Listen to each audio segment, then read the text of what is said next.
Pocket গধুৰ কৰি ধনী হোৱাৰ আগতে পকেটৰ তলত থকা হৃদয়টোক অলপ ধনী কৰক। আপোনাৰ টকা যদি মানৱ কল্যাণৰ বাবে ব্যয় নহয়, তেনেহ'লে এই টকা মূল্যহীন কাগজৰ বাদে আন একো নহয়।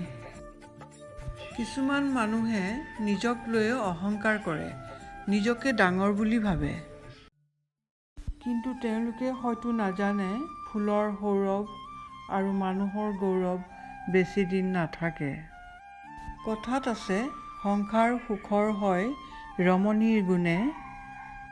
আকৌ কিছুমানে কয় সংসাৰ সুখৰ হয় মোটা ইনকামে।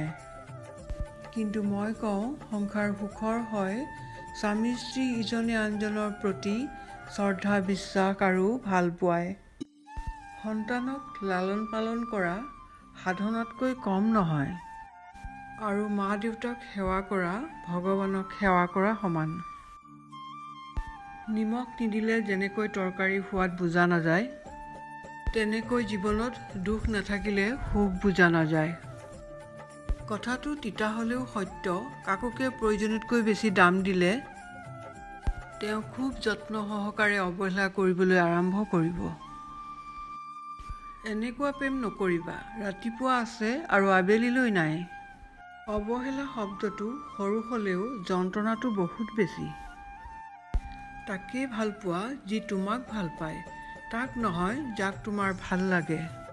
আপোনাৰ অন্তৰৰ দুখৰ কথাবোৰ কাকো নুশুনাব। এইটোৱে তামাচা বনাবলৈ দেৰি নালাগে।